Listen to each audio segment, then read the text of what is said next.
नमस्कार दोस्तों, horror bite में आपका स्वागत है। अगर आपको हमारी कहानियाँ पसंद आती हैं तो प्लीज़ हमारी कहानियों को लाइक करें और चैनल को सब्सक्राइब करें। चलिए बढ़ते हैं हमारी आज की पहली कहानी की ओर। बात उन दिनों की है जब मैं कॉलेज का स्टूडेंट था। अपने कॉलेज की ओर से हम सभी कैंप के लिए एक जंगल में गए थे। हल्की ठंड थी, अतः रात में हम सब ने पूरी रात कैंप फायर के साथ डांस करने, गाने आदि का प्रोग्राम तय किया। मुझे और सभी साथियों को कैंप फायर के लिए लकड़ियाँ इकट्ठे करने का भार सौंपा गया।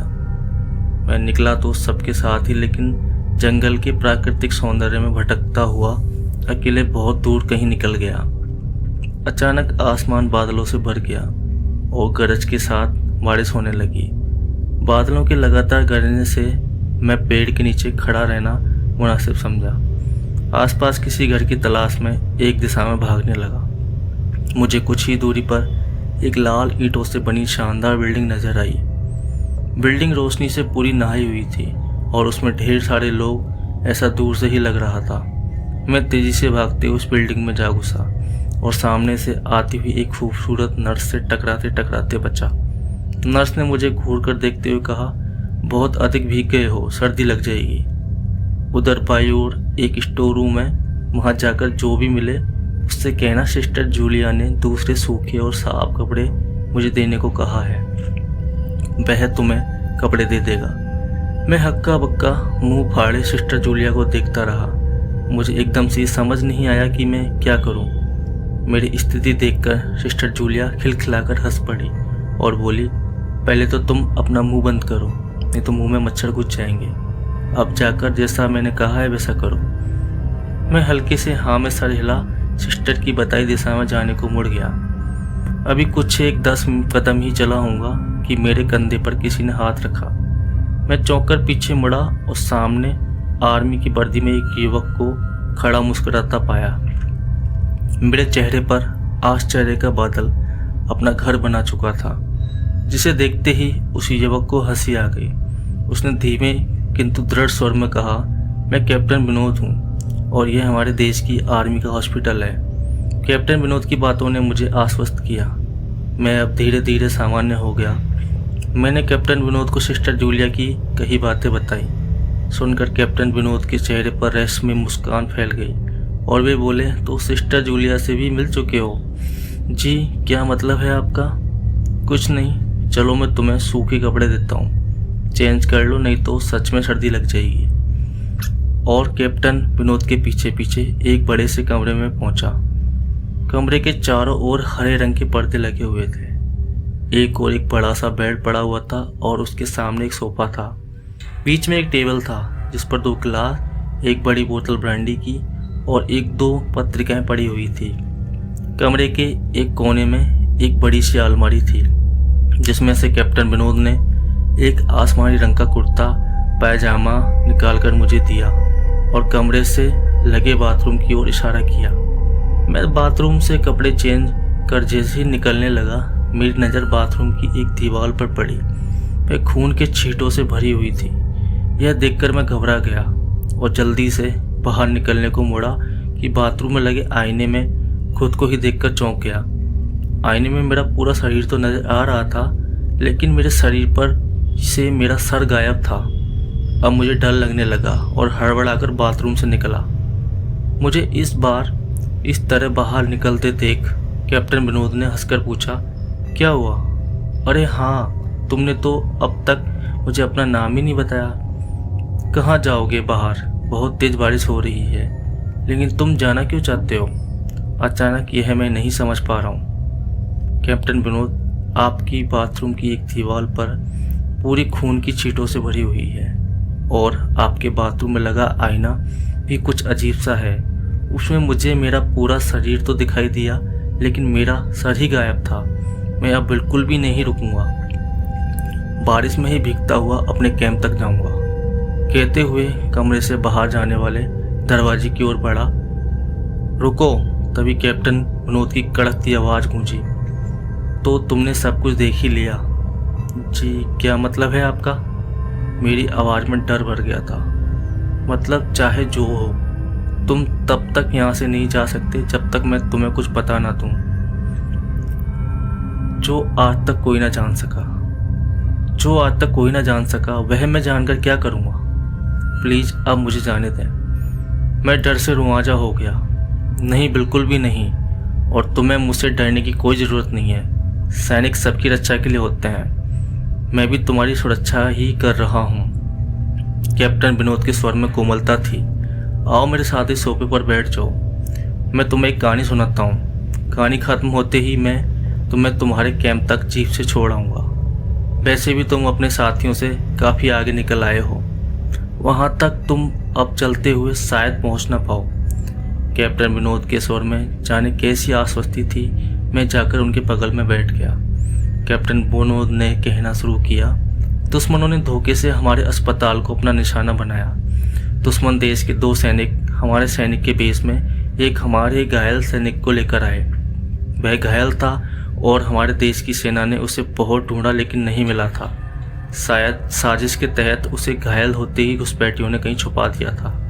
अचानक अपने खोए सैनिक को अपने हॉस्पिटल में पा सभी खुश हो गए और बिना अधिक पड़ताल किए हॉस्पिटल के गेस्ट रूम में घायल को लेकर आने वाले पेशदारियों को ठहरने की इजाज़त दी गई।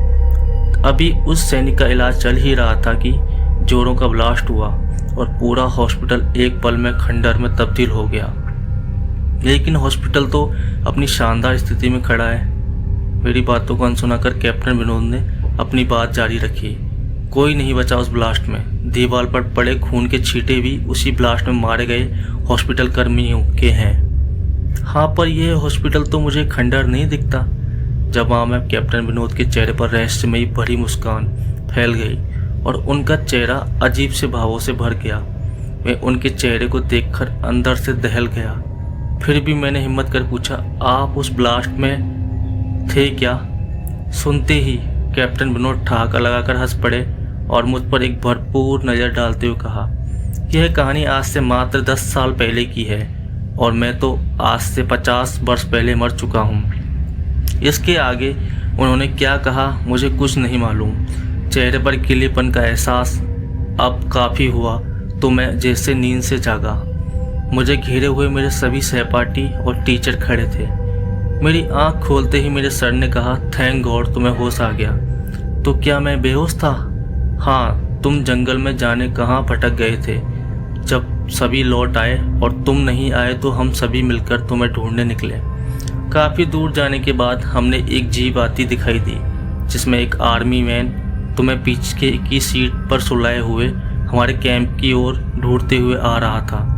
उन्होंने जब हमको अपनी जीप पर बिठाया और कैंप तक छोड़ा, हमने उन्हें काफ़ी रोकने की कोशिश की लेकिन वे यह कहते हुए चले गए, अभी नहीं रुक सकता, एक ज़रूरी काम है।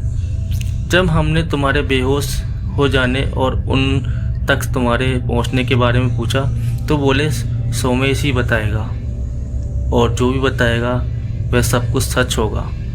सबकी उत्सुक निगाहें अपनी ओर लगी देख मैंने धीमे स्वर में पूछा, क्या उनका नाम कैप्टन विनोद था? सर ने हाँ में सर हिलाया। मैंने सबको उधर चलने को कहा जिधर से सबने जीप आते देखी थी। पहले तो सर तैयार नहीं हुए लेकिन मेरे बहुत कहने पे वे राजी हुए। सुबह होते ही हम उधर की ओर गए। मैं उस जगह पर पहुंचकर गहरे आश्चर्य में डूब गया। वहाँ एक अधजला खंडर था जिसके एक टूटे पत्थर पर लिखा हुआ था आर्मी हॉस्पिटल।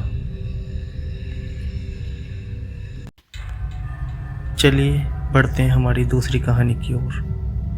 मुकेश और मैं एक ही कंपनी में काम किया करते थे। एक रोज़ हमें ट्रेनिंग पर भेज दिया गया। हमारी इससे पहले औपचारिक बातें ही हुआ करती थी, पर ट्रेनिंग पर हमें एक दूसरे को जानने का मौका मिला। हमें कमरे में एक साथ ही रुकना था। साथ रहकर हम आपस में काफ़ी घुल मिल चुके थे। अक्सर रात को मुझ पर से हटी चादर मुकेश मुझे चादर उड़ा दिया करता था। मैंने उससे पूछा, क्यों जागते रहते हो रात भर? मेरी तो आदत है करवट बदल बदल कर सोने की, चादर तो टिकती ही नहीं है। मुकेश ने मेरी बात का कोई जवाब नहीं दिया। अगले दिन वो कुछ शांत नज़र आया। रात को सोते समय मुकेश ने मुझे जो बताया वो न केवल दिलचस्प था बल्कि कुछ ऐसा था जो मैंने ना तो कभी सुना ना ही कभी महसूस किया। ऐसा कम ही देखने को मिलता है। बात केवल विश्वास की रह जाती है। मुकेश ने कहना शुरू किया, आप शायद यकीन ना करें, 2003 का साल था। टीवी देखना, लाइब्रेरी जाना, दोस्तों से मिलना जुलना मेरी दिनचर्या बनी हुई थी। ऐसे में एक दिन मैं अपने दोस्त से मिलने उसके घर गया हुआ था। पता चला मेरे छोटे भाई दिनेश की तबीयत खराब है। मैं तुरंत घर को निकल पड़ा। वहाँ देखा परिवार के सभी लोग मौजूद हैं। दिनेश जोरों से चीख रहा है, जैसे उसे किसी तरह का दर्द हो रहा हो। उसकी हालत बिल्कुल भी देखने लायक नहीं थी। 3-4 लोग भी मिलकर उसे संभाल नहीं पा रहे थे। पिताजी ने कहा, इसे तुरंत डॉक्टर के पास ले चलते हैं, पर माँ ने मुझे चुप रहने का इशारा किया। दिनेश चीखता और बेहोश हो जाता। दिनेश की चीखें अब भयानक होने लगी थी। कोई उसका सर दबा रहा था, कोई उसकी छाती मल रहा था। नानी ने कहा, इसे पूजा घर में ले चलो। इतना सुनते ही दिनेश जोरों से चीखा। शायद उसे ये पसंद नहीं आया। उसे घसीटकर पूजा घर में लाना पड़ा। यहाँ वो और भी जोरों से चीखने लगा। उसे संभालना मुश्किल हो रहा था, तो हमने उसे कुर्सी से बांध दिया। फिर नानी ने उससे प्रश्न किया, बता कौन है तू? सुनकर दिनेश गुस्से में भर गया। उसका सर और छाती अब भट्टी की तरह तपने लगे। उसे सब संभालना मुश्किल हो रहा था। नानी ने फिर कहा, बता कौन है तू? इस बार दिनेश ने गुस्से में अपने दांत पीस लिए। उन दांतों को खटखटाने लगा। मेरे कानों में दर्द करने लगी थी वो आवाज़। उसके बदन की सारी हड्डियां कड़क रही थी। आखिर में उसने अपनी जबान बाहर निकाली तो काली पड़ चुकी थी। यकीन नहीं हो रहा था किसी इंसान की जबान खींचकर इतनी लंबी हो सकती है। नानी ने फिर अपनी बात को दोहराया, बता कौन है तू? कहाँ से आया है? इस बच्चे ने तेरा क्या बिगाड़ा है? जहाँ से भी तुम आए हो वहीं लौट जाओ। बदले में जो कुछ भी मांगोगे हम तुम्हें देंगे, लेकिन इस बच्चे को छोड़ दो। दिनेश ने अपना आपा खो दिया। वो उसी तरह कराहता, दांत पीसता, चीखता, चिल्लाता और बेहोश हो जाता। होश में आने पर उसे संभालना मुश्किल हो जाता था। मुझसे यह सब देखा नहीं गया। मैं बाहर आ गया और रोने लगा। उस वक्त मैंने हनुमान जी को याद किया, मंदिर में दिया भी जलाया। रोते रोते भगवान से दिनेश के ठीक होने की प्रार्थना की और वापस दिनेश के पास आ गया। दिनेश के रोने चीखने से वहाँ अब जमघट लग चुका था। लोगों की भीड़ में भी दिनेश उसी तरह की हरकतें किए जा रहा था। उसके शांत होने पर मैंने उसे पानी पिलाया। पानी पीने के बाद वो और भी भयानक रूप में आ गया। उसका चेहरा एकदम काला हो गया, आंखें लाल सुर्ख हो गई। यह वो दिनेश नहीं था जिसे मैं पहचानता था। ऐसा लग रहा था जैसे उसकी आंखें फटकर बाहर आ जाएगी। पास जाने पर वो हर किसी को काटने को दौड़ता, अपना मुंह नोचने लगता और फिर वो शांत हो गया और रोने लगा। मैंने पूछा, कौन हो? क्यों हमें परेशान कर रहे हो? दिनेश ने मेरी तरफ ऐसे देखा जैसे मेरी जान ही ले लेगा। दिनेश कुछ देर तक मुझे घूरता रहा। वो दिनेश नहीं था, उसकी जगह किसी और ने ले ली थी। सबको बारी बारी घूरने के बाद उसकी आंखें अपने कोटर में गोल गोल घूमने लगी। ऐसा नज़ारा जीवन में पहली बार ही देखा था, बल्कि मैं तो यूँ कहूँगा सब कुछ जीवन में पहली बार ही हो रहा था। वो चीखना, चिल्लाना, वो भयानक सी हंसी, वो दांत पीसना, किटकिटाना, दर्द में कराहना, हड्डियों का एक साथ कड़कना, सब कुछ एक मनुष्यत में बदल चुका था। फिर दिनेश ने एक लंबी सांस खींची और छोड़ी। उसकी सांस की दुर्गंध इतनी थी, सब अपना मुंह ढककर घर से बाहर निकल गए और वो पागलों की तरह हंसा। वापस अंदर जाने पर दिनेश फिर सभी को घूरने लगा। हमने वापस उससे पूछा, कौन हो तुम? फिर वो एक औरत की आवाज़ में बोला, मैं शाहडोल की हूँ, मैं हूँ तंत्रा। इसने मुझे दगा दिया है, मैं इसे नहीं छोड़ूंगी, इसे अपने साथ लेकर जाऊंगी। और हंसने लगी। हमने कहा, जो तुम मांगोगी हम तुम्हें देंगे, पर इसे छोड़ दो। वो दुष्ट आत्मा अब अपने पूरे रूप में आ गई और बोली, मुझे 1 मटकी, 4 नारियल, चुनरी श्रृंगार का पूरा सामान ला कर दो तो मैं चली जाऊंगी, नहीं तो इसे अपने साथ ही लेकर जाऊंगी। जल्दी करो, दफा हो जाओ। ये सामान लेकर ही आना, वरना इसे तो मैं चबा ही जाऊंगी।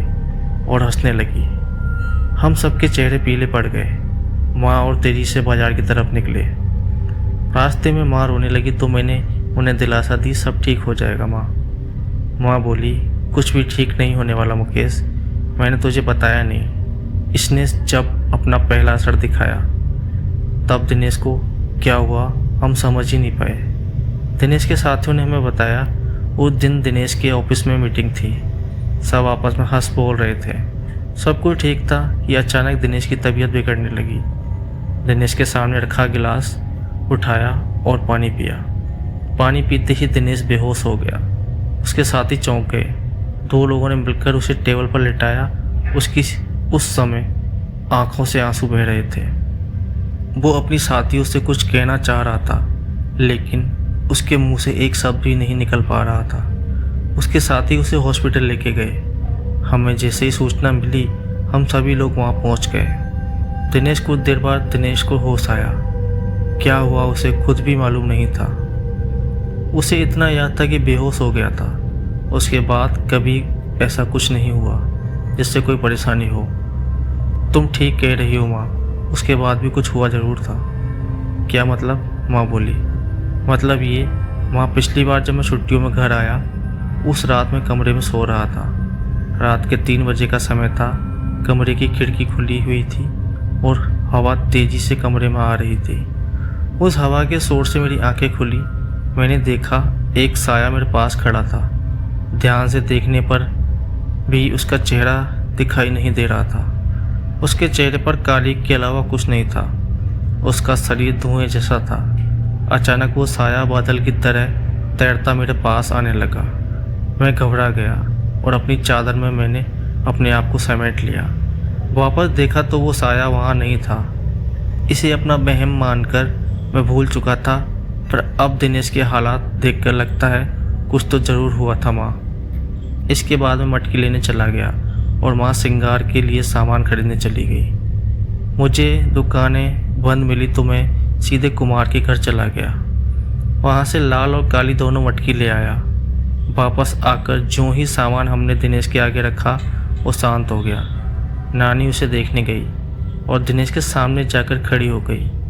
कुछ देर तक नानी उसे ऐसे ही देखती रही और हमने नानी से पूछा, क्या हुआ नानी? नानी हमारी ओर पलटी। अब नानी के चेहरे के भाव दिनेश जैसे हो गए थे। हम और घबरा गए। नानी ने भी उसी चीख के साथ रोना शुरू कर दिया और कहा, मैं शहडोल की हूँ। मेरी हत्या कर दी गई थी। मेरी लाश के बेरहमी से टुकड़े टुकड़े करके दफन कर दिया गया। मुझे इंसाफ चाहिए। मुझे जहाँ गाड़ा गया वहाँ ये लड़का पेशाब कर आया। मैं सोई हुई थी। इसने मेरा अपमान किया और मुझे जगा दिया। पर अब मुझे कुछ नहीं चाहिए। मैं जा रही हूँ, मुझे रास्ता दो। हमने पूछा, तुम इसे दोबारा परेशान नहीं करोगी?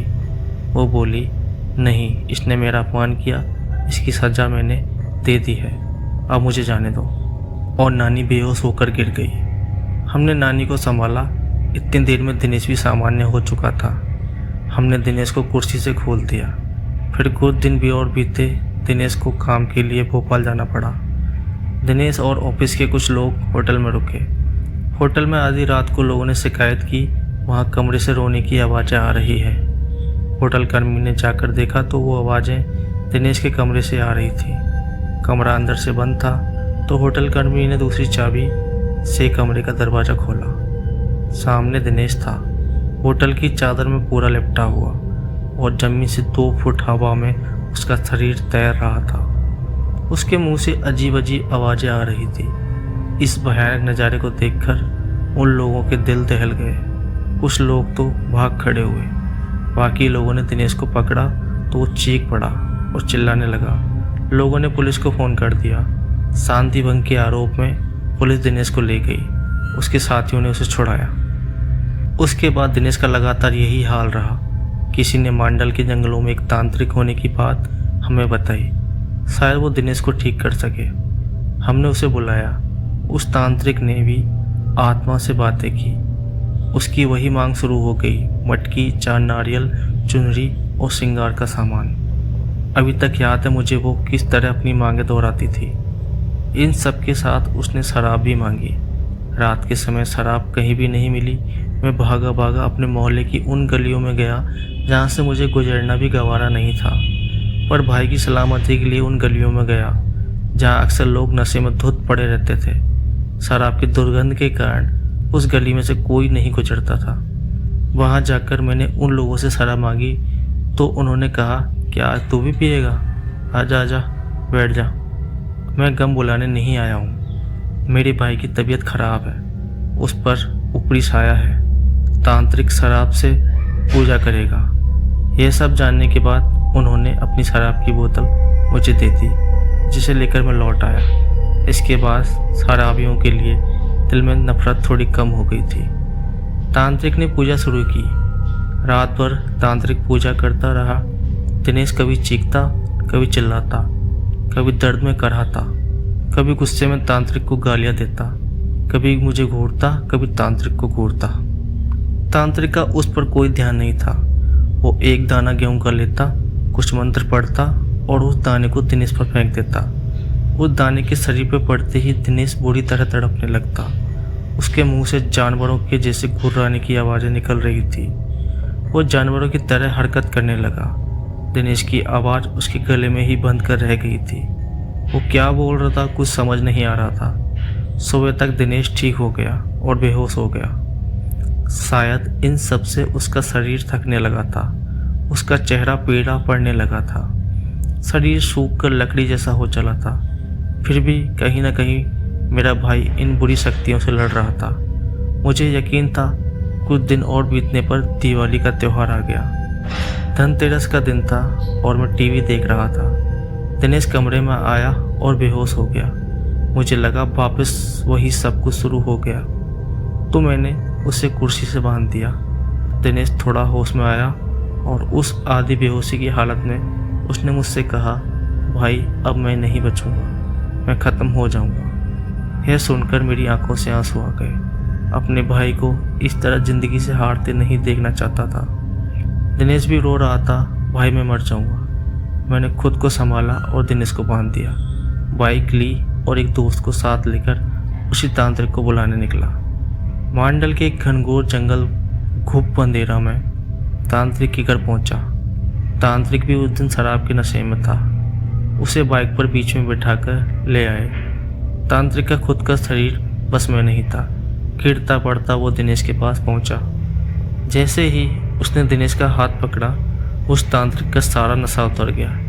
उसने वही पूजा दोहराई। सुबह होने तक दिनेश फिर ठीक हो गया। अब तो यह सिलसिला चालू हो गया था। तांत्रिक आता, पूजा करता, सुबह तक चला जाता। मटकी, 4 नारियल, चुनरी और श्रृंगार का सामान हमारी रोज की ज़रूरत बन गई। ये सब चीज़ें अब घर में मौजूद रहने लगी। रोज़ रात गिरते घर में मनहूसियत सी छा जाती। घर एक कोने में शराब की बोतलें इकट्ठा हो चुकी थी।